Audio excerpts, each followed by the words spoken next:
Olá, eu sou o professor Jacques e vamos para mais uma aula de geografia com o tema Organização Política e Economia Mundial. Final da Segunda Guerra Mundial. Estados Unidos de uma ideologia capitalista, União Soviética com uma ideologia socialista.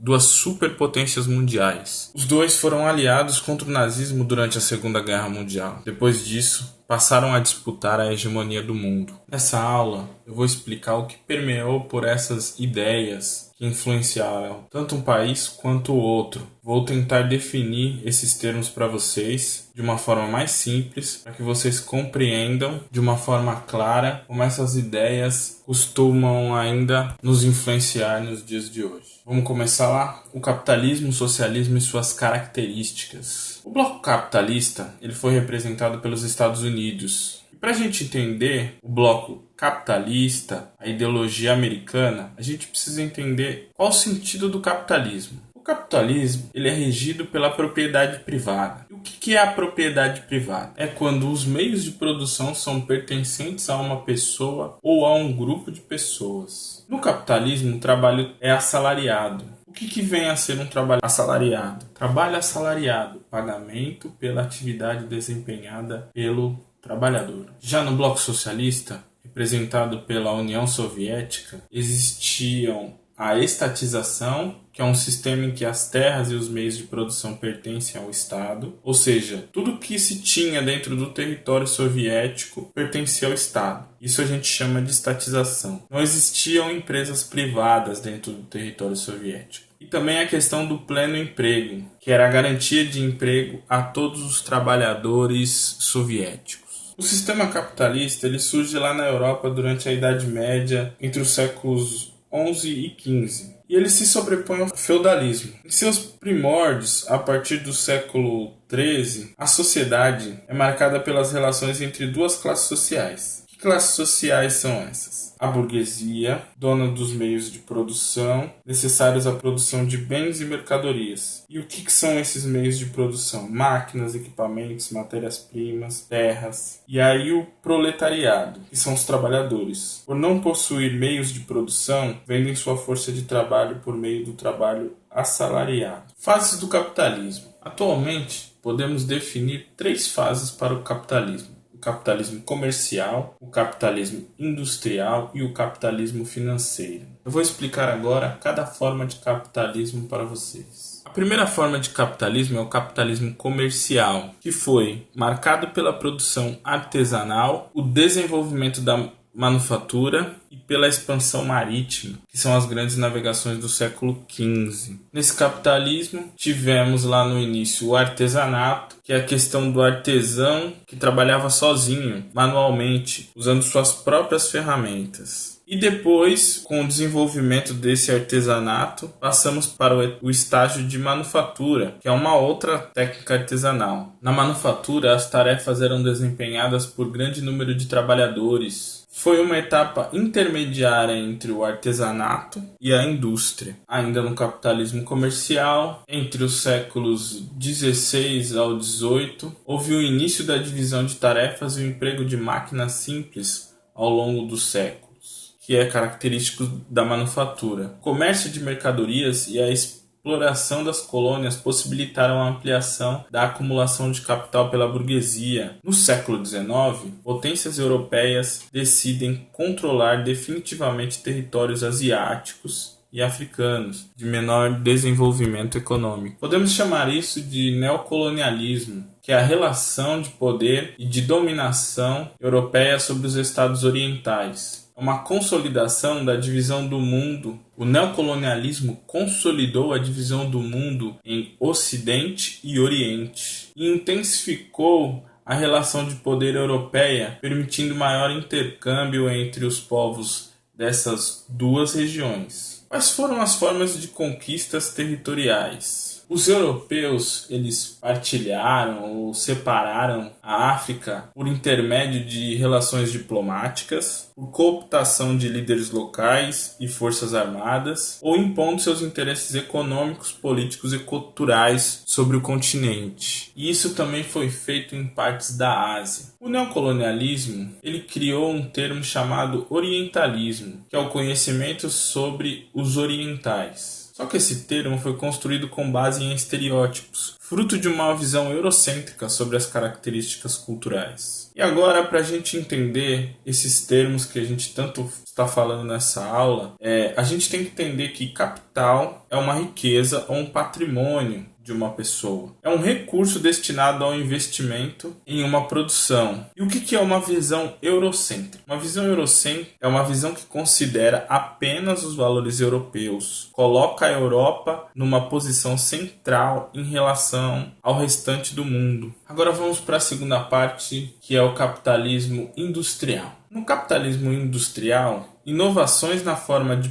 produzir mercadorias geraram o surgimento da indústria. O capitalismo industrial ele surge lá na Revolução Industrial, no século XVIII. Ele tem início lá na Grã-Bretanha. Eu também havia ensinado para vocês que ele se formaliza muito forte ali na Inglaterra. Nesse período, o que acontece? Acontece um intenso uso de máquinas movidas a vapor. Também gera uma divisão de tarefas como resultado da especialização do trabalhador. Gera um emprego de mão de obra assalariada, que são os trabalhadores das fábricas. E quais as consequências desse capitalismo industrial? As consequências é um aumento da produção de mercadorias, a multiplicação dos lucros e elevação da concentração de capital. E a indústria foi a principal atividade econômica do sistema capitalista. O desenvolvimento do capitalismo industrial gerou uma ampliação nas relações comerciais internacionais e também um aumento da produção tornou necessário a busca por matérias-primas e novos mercados consumidores.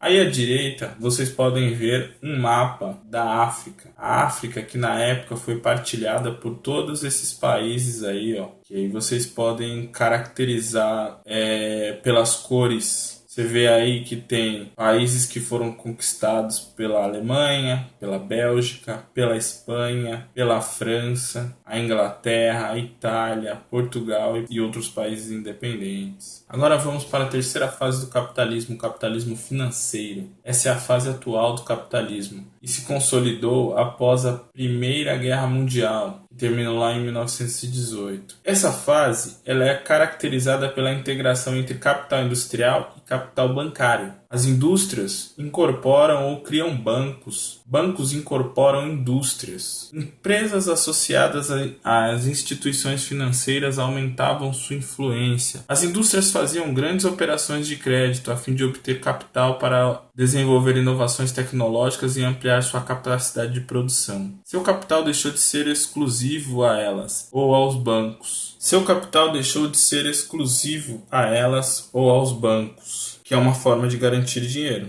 A forma das indústrias garantirem esse dinheiro para os investimentos, chamadas de ações na bolsa de valores, era vendendo cotas dessas empresas. A compra de ações possibilitava ao investidor obter lucro sem participar diretamente da produção de mercadorias, que é o que o mercado de ações faz hoje para atrair novos investidores. Características do capitalismo. Os principais aspectos que definem o sistema capitalista é a propriedade privada dos meios de produção. E o que é essa propriedade privada dos meios de produção? São meios de produção que pertencem a uma pessoa ou grupo de pessoas. Também é caracterizado pela economia de mercado, que é definido pela atuação das empresas. É um poder de decisão de como, quando, quanto e onde produzir, estabelecendo preços e condições de circulação. Também pode ser chamado de lei da oferta e da procura. Eu vou montar a minha empresa para atender determinado público. Se eu não tiver esse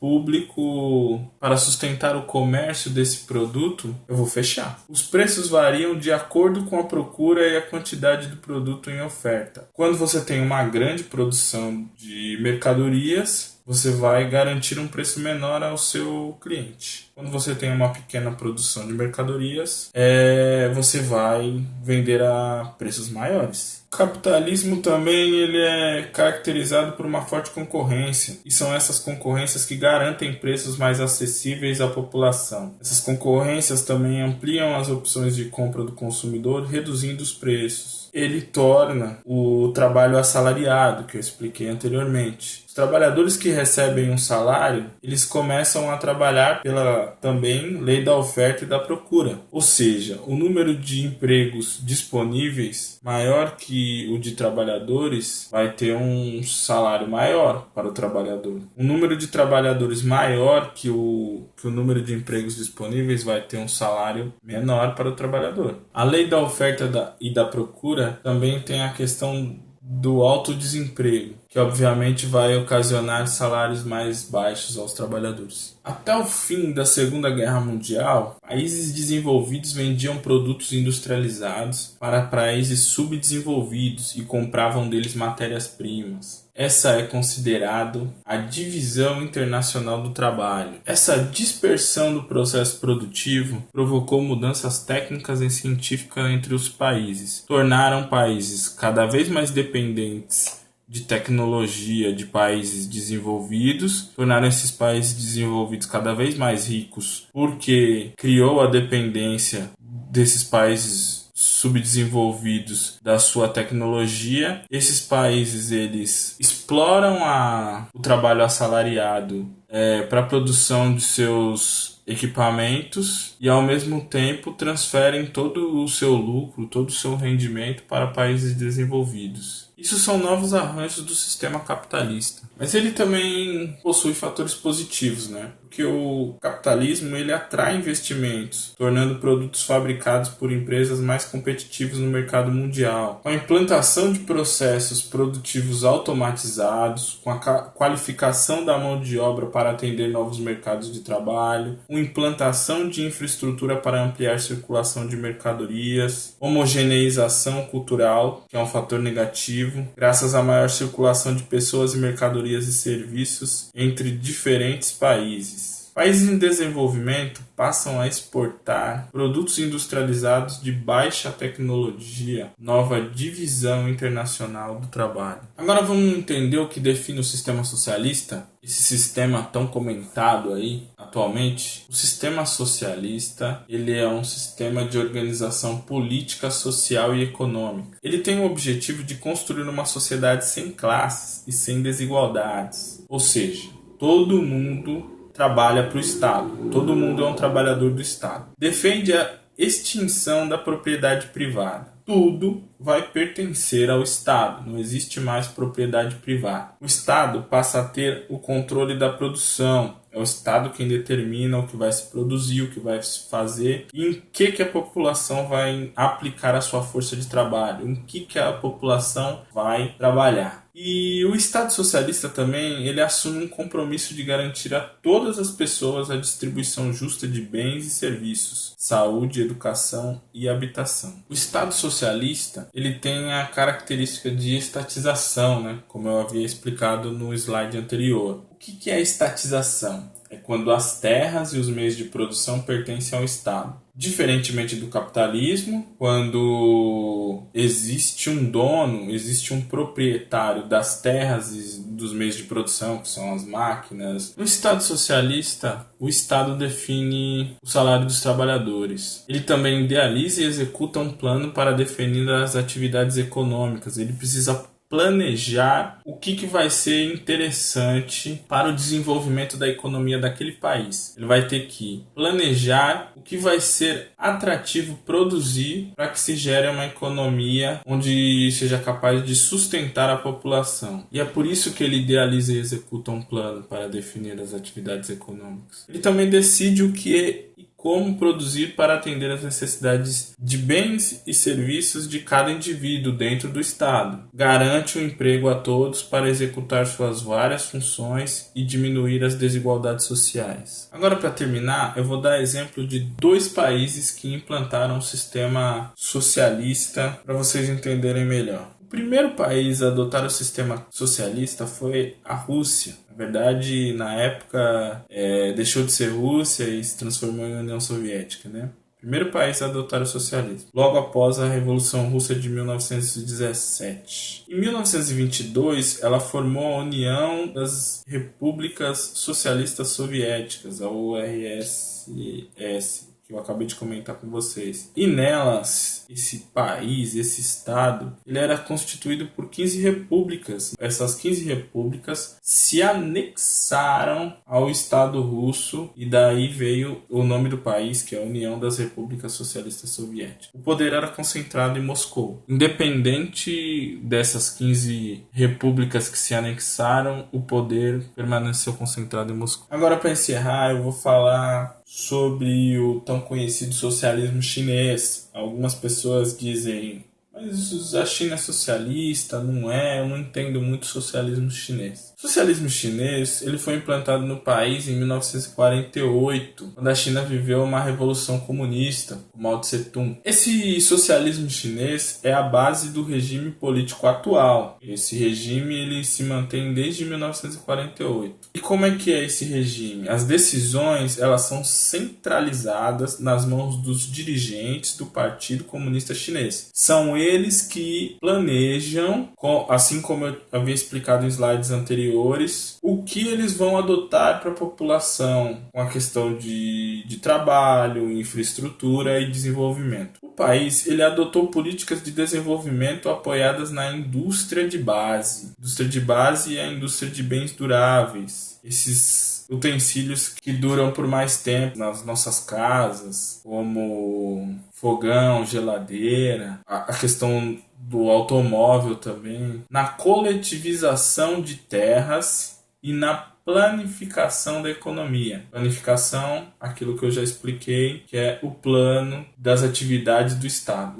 O que a gente vai produzir no Estado? Qual que é a coisa mais interessante a se fazer aqui para que a gente consiga sustentar a população. Em 1978, a China passou a incorporar iniciativas típicas do capitalismo, visando o desenvolvimento econômico. Eles criaram as Zonas Econômicas Especiais, a Z, onde são permitidas relações capitalistas de produção. E o que significou isso para a China? Parte dessas empresas transnacionais que existem, as mais conhecidas aí pelo mundo, podem ser instaladas nessas zonas econômicas especiais. Ou seja, parte da China começou a aceitar as empresas que costumam ter no mundo inteiro. A China, com essas transformações no socialismo dela, ela conseguiu desenvolver melhor sua economia, ter relações com outros países, que fez ela se tornar hoje a segunda maior economia mundial, mesmo com essas características híbridas. A característica híbrido quer dizer diferença, né? Mesmo sendo questionado da forma com que ela atua com seu socialismo, ela trouxe benefícios para o Estado chinês. Elas só perdem para os Estados Unidos como economia mundial. Essa foi a proposta da aula. Espero que vocês acompanhem as aulas publicadas aqui e até mais.